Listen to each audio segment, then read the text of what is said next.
The stars had always belonged to the hegemony of Zeth. For 300 cycles, their ships had sailed between worlds, bringing order to chaos and civilization to primitive species. Commander Vextar stood on the bridge of the flagship Eternal Dominion, his red eyes scanning the blue and green world that floated before them like a jewel in the void. "Another garden world," he said to his aide, a nervous Vorthak named Quillen. "The inhabitants call it Earth." Quillen checked his datapad with shaking hands. The Vorthak were known for their careful thinking, not their courage. "Yes, Commander. Our scouts confirm they have achieved basic spaceflight and nuclear technology. Primitive, but not completely helpless." Vextar laughed, a sound like grinding metal. "The Kreks were warriors born, bred for battle across a dozen worlds. This would be easy work." "Have they responded to our diplomatic signals?" "Yes, sir. They sent representatives to meet our embassy ship 3 rotations ago." The meeting had not gone well. The humans had seemed friendly at first, offering gifts and speaking of peace. But when the hegemony's terms were explained, everything changed. The humans would join the hegemony as a client species. Their world's resources would be managed by more advanced civilizations, and their military would be disbanded. It was standard procedure, used successfully on 47 worlds, but these humans had refused. Worse, they had been insulting about it. "They said what exactly?" Vextar asked, reviewing the embassy report again. Quillen's skin changed color, a Vorthak sign of distress. "Their representative, a female called Secretary Chen, said they would rather die fighting than live as slaves. She also said something about our reproductive habits that the translators marked as extremely offensive." The commander's clawed hand crushed the edge of his command chair. No species had ever dared speak to the hegemony like that. The humans clearly did not understand their place in the galaxy. "What do our intelligence reports tell us about their military?" Vextar asked. Another aide stepped forward. This one was a tall, thin Silix with silver skin and large black eyes. "Limited, Commander. They fight wars among themselves frequently. Very primitive weapons, chemical explosives, kinetic projectiles, simple aircraft. No energy shields. No plasma weapons. No gravity manipulation." Vextar studied the tactical displays showing Earth's military installations, scattered bases, small flying machines, and what appeared to be simple ground vehicles. Their largest weapons seemed to be crude missiles that could barely reach orbit. "Numbers?" he asked. "Perhaps 200 million beings capable of combat, but most are not trained soldiers. Maybe 20 million actual military personnel across all their nations." The commander did quick calculations in his head. The hegemony fleet carried nearly 1 million Kreks warriors, plus support troops from 6 other species. Each Kreks was worth 10 primitive fighters. The math was simple. "Counselor Thane, what is your assessment?" Vextar turned to the senior Vorthak strategist. Counselor Thane was old even by Vorthak standards, his pale skin marked with the ritual scars of deep thought. He had planned the conquest of 17 worlds. "These humans show typical pre-contact aggression, Commander. They will resist at first, but once they see our superior numbers and technology, they will surrender. I estimate 72 hours for complete planetary control. Casualties on our side, minimal. Perhaps 5,000 troops lost to lucky shots and accidents. Their weapons cannot penetrate our battle armor, and they have no answer to our orbital bombardment capability." Vextar felt satisfaction flow through him. Another easy victory for the hegemony. Another primitive world brought into the fold. The humans would learn to be grateful eventually. They always did. "Prepare the fleet for standard conquest protocol," he ordered. "Begin with limited orbital bombardment of military targets. Demand surrender after each wave. When they break, land the first assault waves at major population centers." The bridge became busy with activity. Ships moved into position, weapons powered up, and landing craft prepared for deployment. Everything proceeded according to the manual that had worked on every world the hegemony had ever conquered. But as the hours passed, Strange reports began filtering in from the intelligence teams monitoring Earth's communications. "Commander," Quillen said, approaching hesitantly, "the humans are not evacuating their cities." "What?" "Standard protocol is for primitives to flee population centers when orbital bombardment begins. But these humans are staying. They are moving their civilians to underground shelters and reinforcing military positions." Vextar frowned. "Fear makes them act strangely. They will break once the real bombing starts." More reports came in. The humans were broadcasting strange messages to their population. Instead of surrender demands, they were talking about honor and duty. Instead of panic, their soldiers were singing. "Sir, we are intercepting military communications," the Silix intelligence officer reported. "They are not requesting assistance from other regions. They are offering assistance to other regions." Impossible. Under bombardment, primitives always fragment into competing groups, trying to save themselves. Not these humans, Commander. They appear to be unifying. For the first time, Vextar felt a small, cold feeling in his chest. In all his experience, no species had ever reacted this way to hegemony contact. But the humans were still primitives, with primitive weapons. Numbers and technology would win, as they always did. "Begin Phase 1 bombardment," he ordered. "Target their military bases and government centers. Use minimal force. We want them scared, not extinct." The first plasma bolts lanced down from orbit, striking carefully selected targets. The hegemony had perfected this technique, enough destruction to show their power, not enough to cripple the planet they would soon rule. But the response from Earth was not what anyone expected. Instead of surrender broadcasts, the humans sent a single message to the hegemony fleet. It was delivered by the same Secretary Chen who had insulted them before, but now she was wearing military clothing and standing in what looked like a command bunker. "This is Earth Central Command to the hostile alien fleet," she said calmly. "You have committed acts of war against our planet. We do not surrender. We do not submit. Come down here and find out why humans are the apex predators of Earth." The transmission ended, and the bridge fell silent. "Apex predators?" Quillen whispered. Vextar stared at the blue world below. In all his years of conquest, no species had ever called themselves predators. Most primitives did not even understand the concept. "Continue bombardment," he ordered, pushing down the strange cold feeling. "They will break. They always break." The bombardment continued for 6 hours. Plasma bolts turned military bases into glass craters and government buildings into smoking ruins. The hegemony's targeting computers worked with perfect precision, destroying exactly what they intended to destroy. But something was wrong. Commander Vextar studied the damage reports with growing confusion. Every target had been eliminated according to plan. The humans should be panicking by now, flooding communication channels with surrender offers. Instead, silence. "Sir," Quillen approached the command chair carefully. "We are detecting unusual activity across the planet's surface." "What kind of activity?" "They appear to be moving things. Large numbers of vehicles and personnel are relocating to positions we did not target." Vex's tar pulled up the tactical display. Streams of moving contacts flowed across continents like blood through arteries. But they were not fleeing randomly as primitives should. They were following organized patterns. "They are evacuating to safe zones?" he asked. The Silix intelligence officer spoke up from his station. "No, Commander. Analysis suggests they are redistributing military assets. They are spreading their forces across areas we cannot easily target from orbit." "Impossible. How can they coordinate such movement? We destroyed their command centers. They appear to have backup command systems, underground facilities, mobile command posts, even simple radio networks. Their coordination is actually improving since the bombardment began." For the first time in his military career, Vextar felt truly confused. Every species the hegemony had conquered followed the same pattern. Hit them hard enough, and they would fragment into desperate groups fighting each other for survival. Fear broke unity faster than any weapon. But these humans were doing the opposite. "Show me the communication intercepts," he ordered. The main screen filled with translated human messages.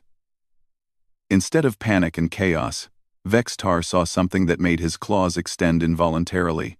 The humans were talking to each other with calm efficiency. Military units reported their status, shared intelligence, and coordinated movements. Civilian populations followed evacuation orders without argument. Most disturbing of all, they were talking about the aliens. Contact identified as hostile species using plasma bombardment technology. Estimated fleet size 200 vessels. Recommend dispersal patterns 7 against orbital weapons platforms. Confirmed. All units, they cannot target what they cannot see. Go underground and stay underground until landing forces deploy. Roger. Intelligence suggests they will follow standard conquest doctrine. Bombardment? Then landing. We will be ready. How do they know our doctrine? Vextar demanded. Counselor Thane's skin had turned pale gray, a Vorthak sign of deep worry. Perhaps they have encountered other spacefaring species before? Negative. The intelligence officer replied. Our scouts confirmed. This is their first contact with any alien civilization. They have never seen plasma weapons or gravity manipulation technology. Then how? The old strategist was quiet for a long moment. Commander, I believe they are learning in real time. They are observing our tactics and developing countermeasures. Vextar laughed harshly. In 6 hours? Impossible. It takes cycles to understand and counter hegemony military doctrine, but even as he said it, more reports were coming in. Human military units were setting up in locations that would be difficult to target from orbit. They were using their primitive aircraft in ways that made no tactical sense, flying seemingly random patterns that confused targeting systems. Some were even broadcasting false signals to draw fire away from real positions. Sir, another aide reported, we are detecting new electromagnetic signatures across the planet. What kind of signatures? Unknown. They appear to be some form of wide-area transmission, but using technology we do not recognize. The intelligence officer worked frantically at his console. I believe they are using their primitive global communication network in ways it was not designed for. They have somehow converted civilian infrastructure into military command systems. Vextar stared at the tactical display. Red markers showed destroyed targets, but green markers showing active human military presence seemed to be multiplying rather than decreasing. Begin Phase 2 bombardment, he ordered. Target the new positions. Sir, many of the new positions are in populated areas. Increased civilian casualties are unavoidable. Acceptable. Break their will to fight. The second wave of plasma bolts struck Earth. Schools, hospitals, and civilian shelters that had been converted to military use disappeared in brilliant flashes. But instead of breaking human morale, something else happened. The communication intercepts took on a different tone. They are targeting civilians now. All units, weapons free. No more defensive posture. Confirmed. Gloves are off. Show these alien bastards what humans do to child killers. Roger. Time to explain to them why we are apex predators. That phrase again, apex predators. Vextar was beginning to understand why it bothered him. In the hegemony, only the Kreks considered themselves natural warriors, and they had been shaped by thousands of years of military breeding. These humans were supposedly a young species that had barely reached the stars. Commander, Quillen's voice was shaking. We are detecting launches from the planet's surface. Missiles? Yes, but they are not following standard ballistic trajectories. They appear to be using some form of guidance system to evade our defensive screens. Vextar watched in amazement as primitive human rockets weaved between plasma bolts like living things. Most were destroyed, but a few reached their targets. 2 hegemony ships reported minor damage from impacts. How are they guiding projectiles through a plasma defense grid? He demanded. Unknown, sir. The guidance systems appear to be improvised. They are using their civilian satellite network to provide targeting data, but the missiles themselves are being controlled by individual operators on the ground. Individual operators? Human pilots, sir. They are manually flying missiles through our defenses using remote control systems. Vextar sat down heavily. In all his experience, Only the most advanced species could even attempt to manually guide weapons through hegemony defenses. It required split-second reactions, spatial awareness, and coordination that took years to develop.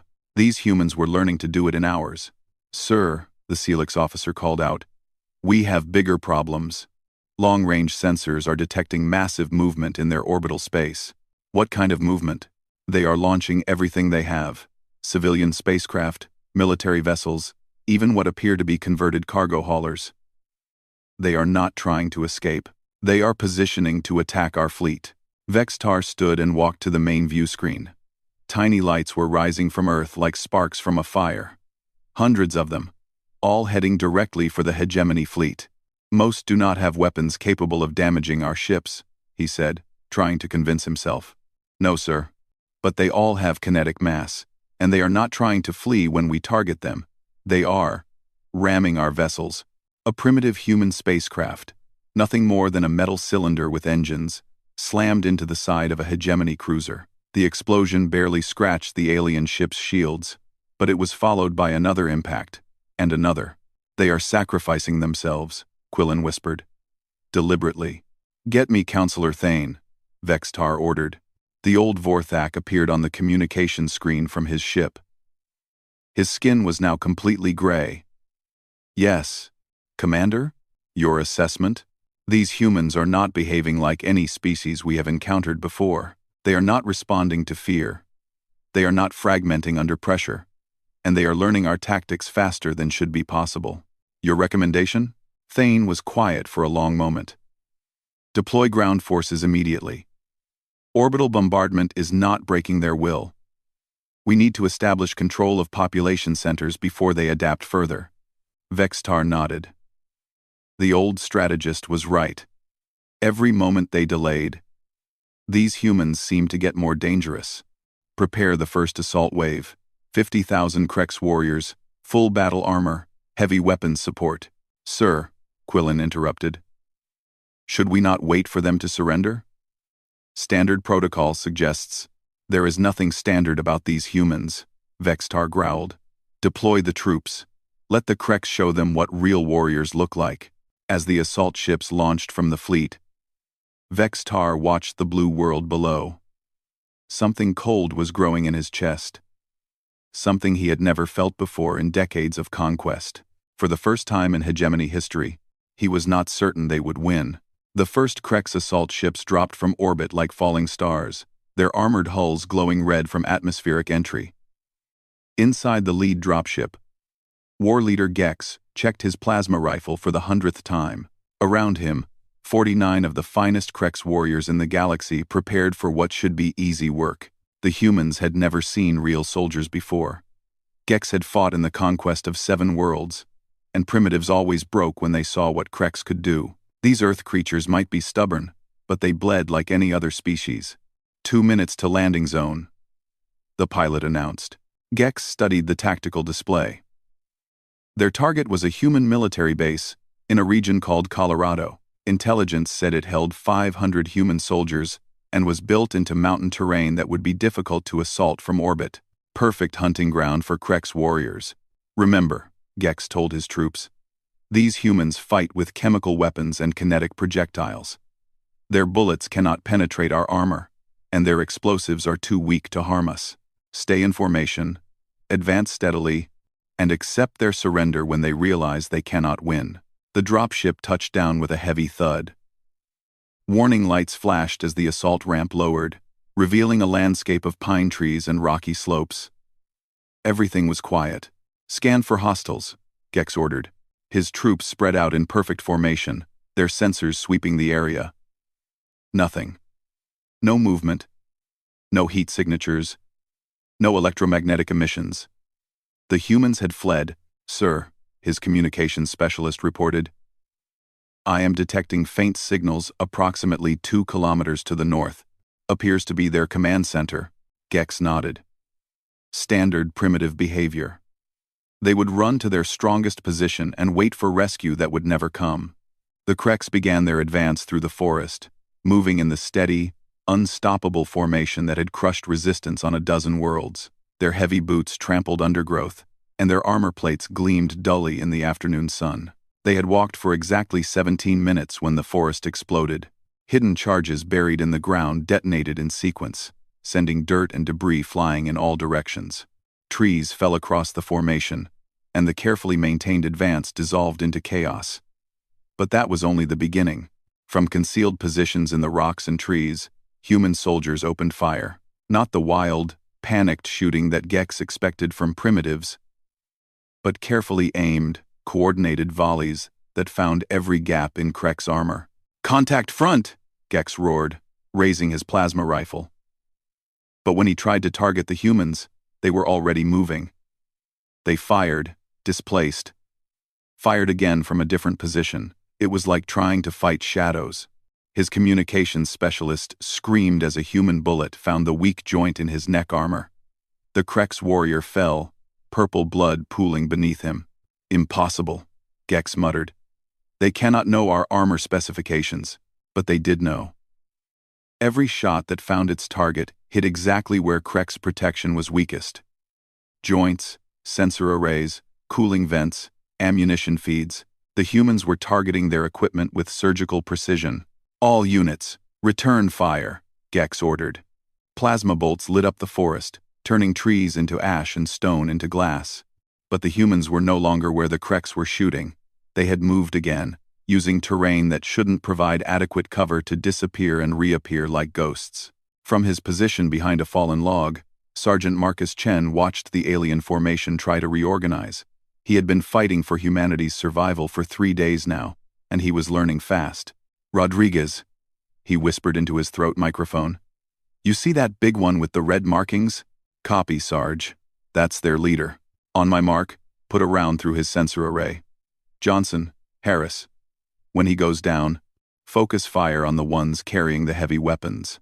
"Roger, Sarge." Chen had served 2 tours in Afghanistan and 3 in Syria before the aliens arrived. He had thought he knew what combat was, but fighting for the survival of his entire species had taught him things no military school could have prepared him for. The aliens were bigger and stronger than humans, and their weapons could turn a man into vapor. But they fought like machines, following patterns and procedures that could be predicted. They advanced in straight lines, held positions too long, and communicated in ways human radio intercepts could track.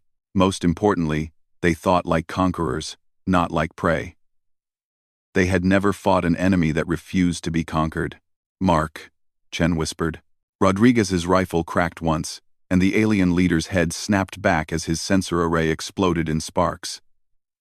Immediately, the formation wavered as subordinate leaders tried to take command. "Now," Chen ordered. His team opened fire with methodical precision.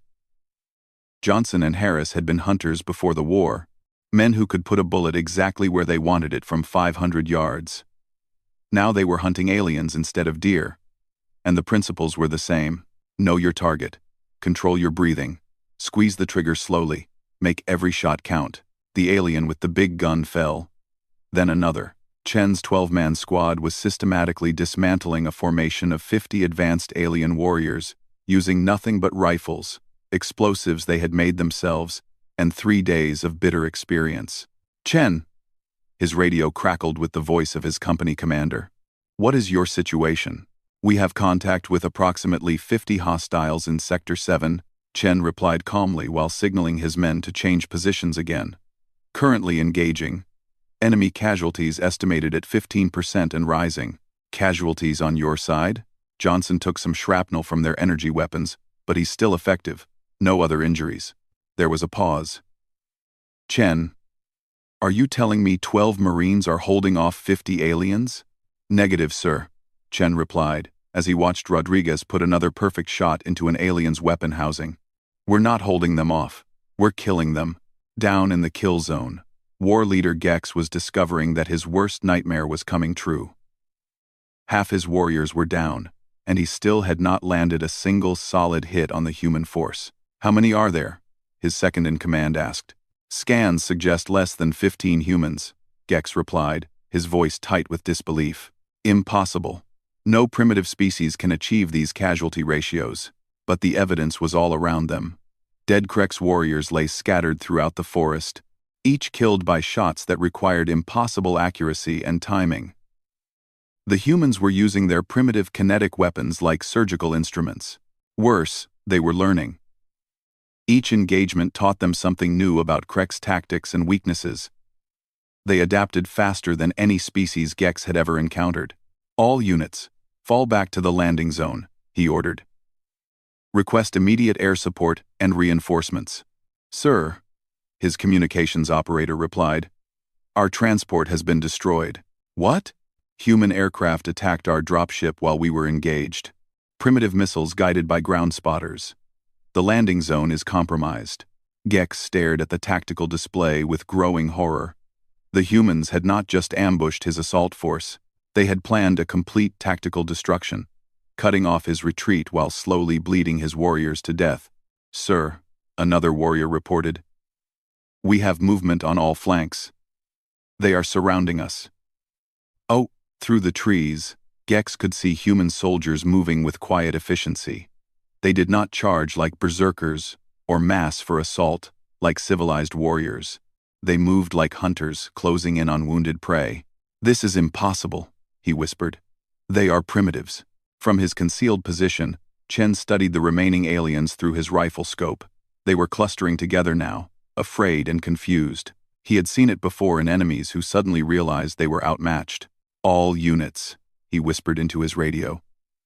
Prepare for final assault. Remember, we want prisoners if possible.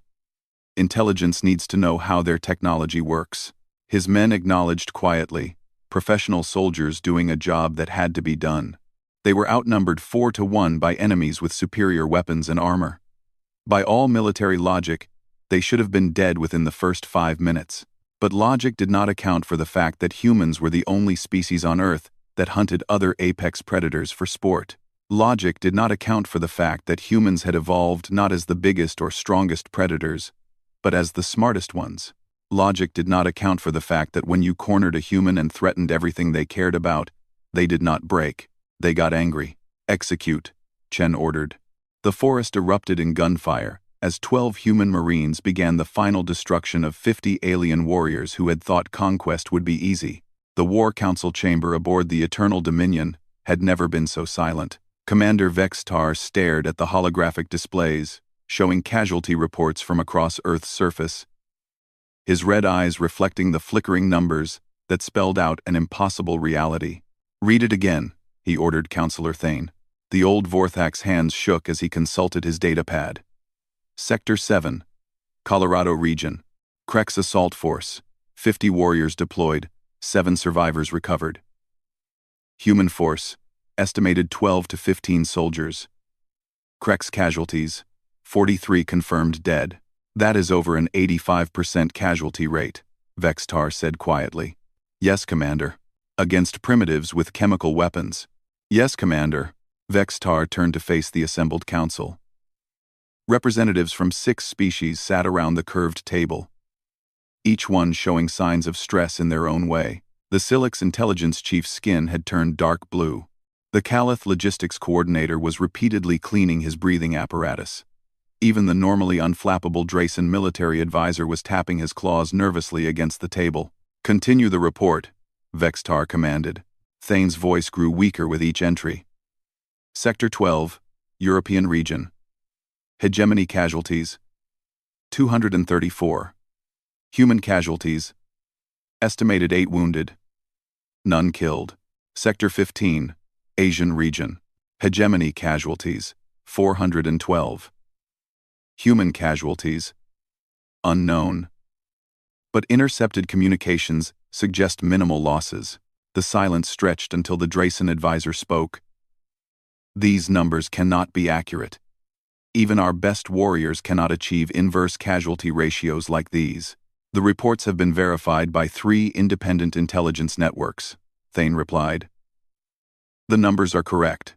Vextar pulled up a detailed tactical display showing the engagement in Colorado. Red markers showed where each Krek's warrior had fallen. Green markers showed confirmed human positions. The pattern told a story that made his blood run cold. They did not just defeat our assault force, he said slowly. They hunted them. Look at these positions. The humans moved constantly, coordinated perfectly, and eliminated our troops with surgical precision. How is this possible? The Silex chief asked. Our warriors have energy shields, plasma weapons, and armor that can withstand direct artillery hits. These humans use metal projectiles and chemical explosives. Counselor Thane cleared his throat. I have been analyzing their tactics across all theaters. The humans are not fighting like primitives. They are fighting like... He paused, searching for words. Like what? Like apex predators who have been hunting dangerous prey for millions of years. The statement hung in the air like a toxic gas. Apex predators. That phrase kept appearing in human communications. And now the War Council was beginning to understand what it meant. Explain. Vex Tar ordered. Thane activated a series of tactical displays. Observe their behavior patterns. They do not mass their forces for direct assault. Instead, they use small groups to attack larger formations, employing ambush tactics, mobility, and precise targeting to maximize enemy casualties while minimizing their own. Standard guerrilla warfare, the Drayson advisor interrupted. Primitive species often resort to such tactics when outmatched. No, Thane said firmly. This is different. Guerrilla warfare is about harassment and delay. These humans are achieving complete tactical destruction of superior forces. They are not just hiding and striking when convenient. They are actively hunting our troops. He pulled up communication intercepts from human forces. Listen to their language. They do not speak of defending positions or holding territory. They speak of hunting aliens and taking trophies. Their soldiers refer to our warriors as prey. Vextar studied the intercepts. Human voices, speaking in calm, professional tones about the systematic killing of hegemony forces. Alpha Team, we have movement in Sector 4. Looks like another hunting party. Copy, Beta Team. We'll set up the crossfire. Same as last time. Sing. Confirmed. Let them get close. Then we take them apart, piece by piece. Roger. Happy hunting. The casual tone was more disturbing than any battle cry. These humans spoke of killing advanced alien warriors the way farmers might discuss pest control. There is more, Thane continued. Analysis of their tactics shows they are learning our weaknesses faster than any species we have encountered. Each engagement teaches them something new, and they adapt their methods immediately. He showed them footage from a battlefield in the Asian region. Human soldiers had somehow acquired hegemony plasma weapons and were using them against their original owners with devastating effectiveness. They captured these weapons yesterday, Thane explained. Today, they are using them better than our own troops. Impossible. The Caliph coordinator wheezed. Those weapons require extensive training and genetic compatibility interfaces. The humans appear to have bypassed the genetic locks using crude but effective modifications. They are reverse engineering our technology in real time and improving upon it. Vextar felt the cold feeling in his chest grow stronger. What are our current overall casualty figures? Hegemony forces have suffered approximately 47,000 casualties across all theaters in the past 72 hours, Thane reported. Human casualties are estimated at less than 3,000. The numbers hit the War Council like a physical blow. A 15-to-1 casualty ratio in favor of the supposedly primitive humans. How many troops do we have remaining on the surface? Vextar asked. Approximately 250,000 combat effectives, but morale is deteriorating rapidly.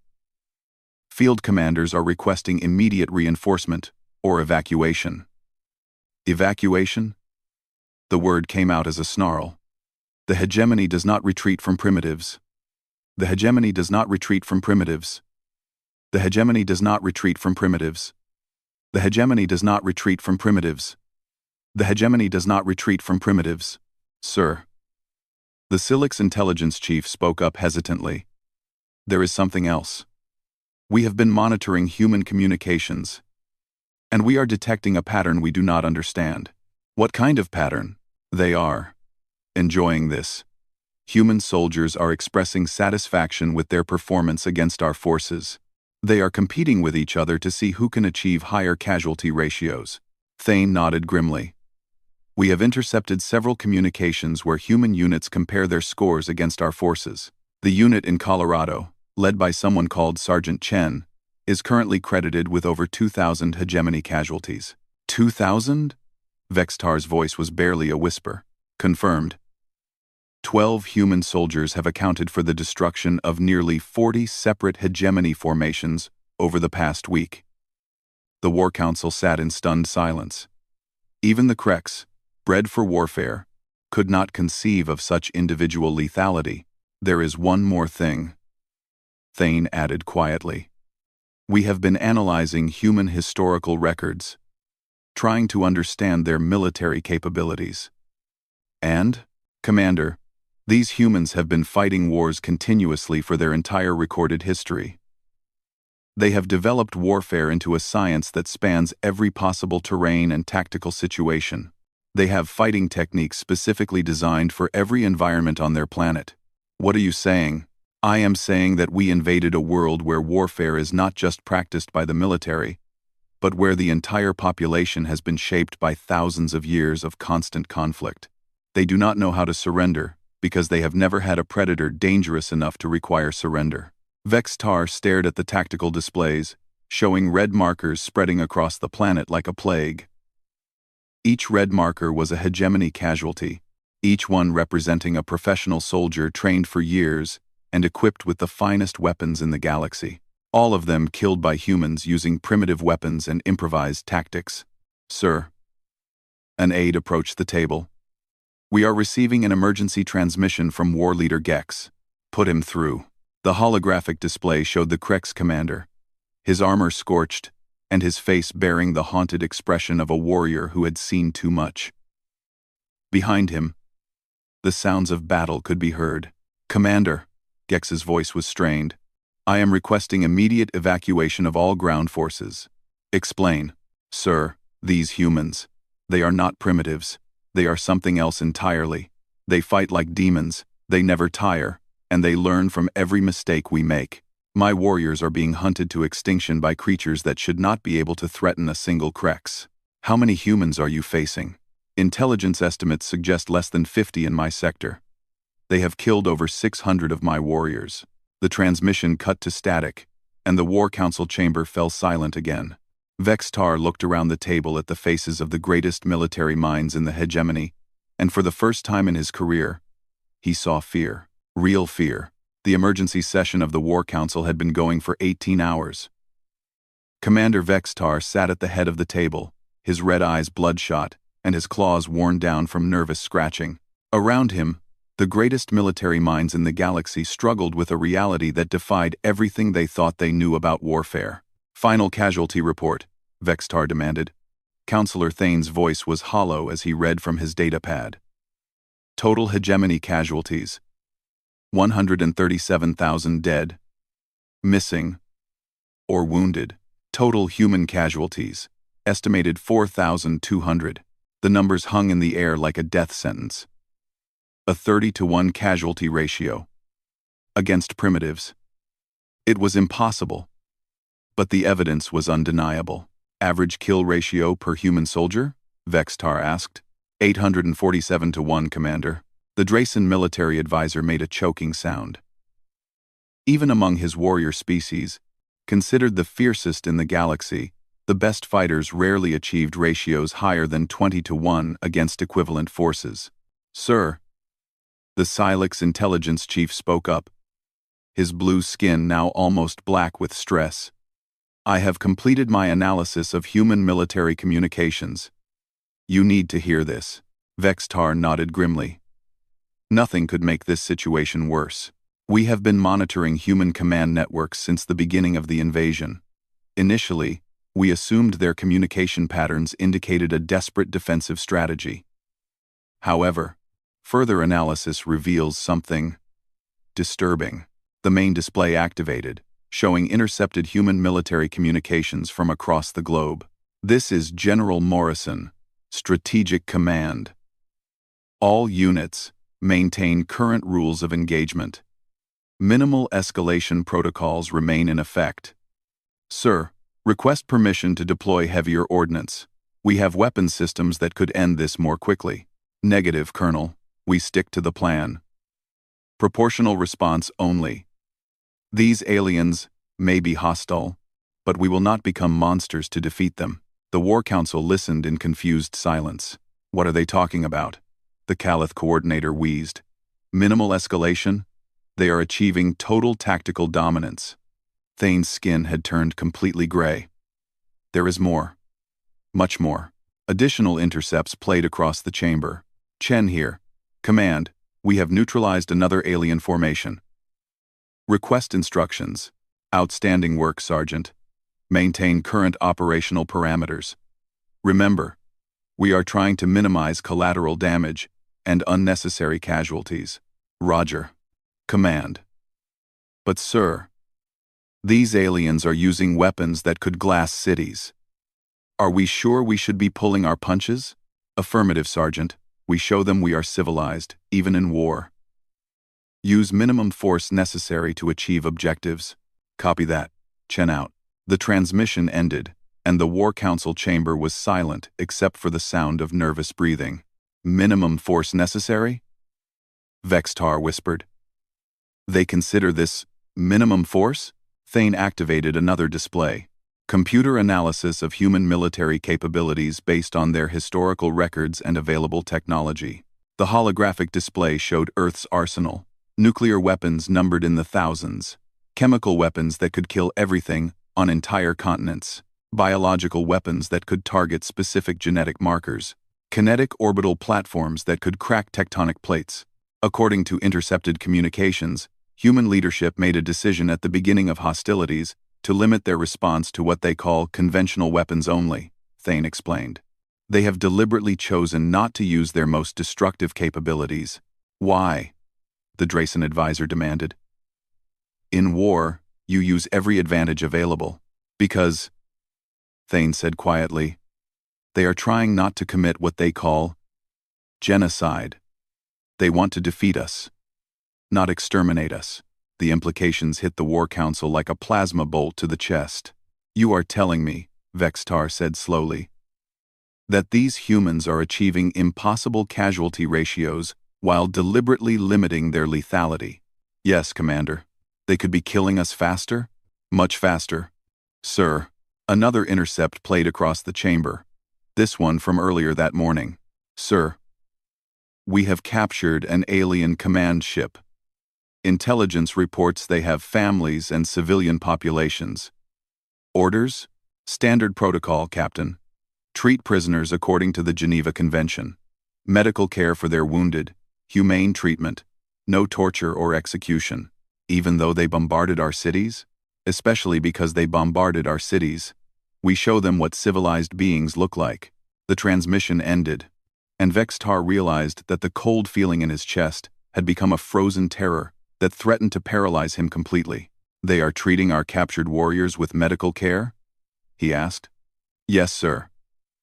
And they have been attempting to establish communication with our prisoners to arrange exchanges and negotiate treatment of casualties, while simultaneously hunting our forces to near extinction. Correct, Commander. The Silex intelligence chief activated another display. There is more, sir. We have detected significant human military assets that have not been deployed against us. The display showed massive underground installations, submarine fleets that could level continents, and aircraft carriers that could project power across the globe. Their nuclear submarine force alone could destroy our entire fleet, the intelligence chief reported. But they have kept it in reserve. We estimate that less than 15% of total human military capability has been brought to bear against us. 15%. The number echoed in the chamber like a funeral bell. Sir, Thane continued, there is one more thing. Analysis of human psychological profiles suggests that their restraint is not due to inability or lack of resolve. Then what? They are disappointed in us. Intercepted communications suggest they expected us to be more challenging opponents. The main display showed an intercept from Sergeant Chen, the human who had single-handedly destroyed thousands of hegemony troops. Command, this is Chen. We have secured the final alien position in our sector. Excellent work, Sergeant. Any casualties on our side? Negative, sir. These aliens fight like they have never encountered real resistance before. They follow predictable patterns, cluster in obvious positions, and panic when things do not go according to their plan. Copy, Sergeant. What is your assessment? Sir, with respect, I have fought human enemies that were much more dangerous than these aliens. These guys have better technology, but they fight like they have never met anyone who could fight back. The transmission cut out, and the War Council sat in stunned silence. They think we are incompetent, Vextar said. Yes, Commander. They are achieving impossible victory ratios while using a fraction of their available force and following rules designed to minimize our casualties. Yes, Commander. And they think we are not challenging enough. That appears to be correct, sir. Vextar stood up slowly, his legs shaking. For the first time in his military career, he was facing an enemy that was not just superior, but incomprehensibly superior. Humans were not primitives who had gotten lucky. They were apex predators who had been trying not to hurt their opponents too badly. Sir, his communications officer called out urgently. We are receiving a transmission from Earth Strategic Command. Put it through. The display activated, showing Secretary Chen, the human female who had insulted the hegemony at their first meeting. She was sitting in what appeared to be a comfortable office, looking completely relaxed despite the fact that her species was supposedly fighting for survival. Commander Vextar, she said calmly, I trust you have had time to evaluate the tactical situation. Vextar stared at her, struggling to find words. I am prepared to discuss terms, she continued. Immediate withdrawal of all hegemony forces from Earth space, reparations for damages caused by your bombardment, and a formal apology for your unprovoked attack on our world. You dare make demands of the hegemony? Vextar managed to say. Secretary Chen smiled. It was not a pleasant expression. Commander, your forces have suffered over 100,000 casualties in less than a week. Our forces have eliminated your ground troops with minimal losses while operating under strict rules of engagement designed to preserve your lives. We have been trying very hard not to hurt you too badly. She leaned forward slightly, but our patience is not unlimited. You have exactly 24 hours to begin withdrawal. If you do not, we will stop playing nice. The transmission ended. Vextar looked around the table at the faces of the War Council. In their eyes, he saw the reflection of his own thoughts. They had not invaded a primitive world. They had walked into the territory of apex predators who had been showing mercy, and the humans were done being merciful. All ships, Vextar said quietly, prepare for immediate withdrawal from Earth space. Sir? Counselor Thane asked. Should we not attempt to negotiate from a position of strength? Vextar laughed bitterly. Counselor, we do not have a position of strength. We never did. As the order went out to the hegemony fleet, Vextar stared at the blue and green world that had shattered everything he thought he knew about warfare. Somewhere down there, Sergeant Chen and 11 other human marines were probably discussing their next hunt. The thought made his blood run cold.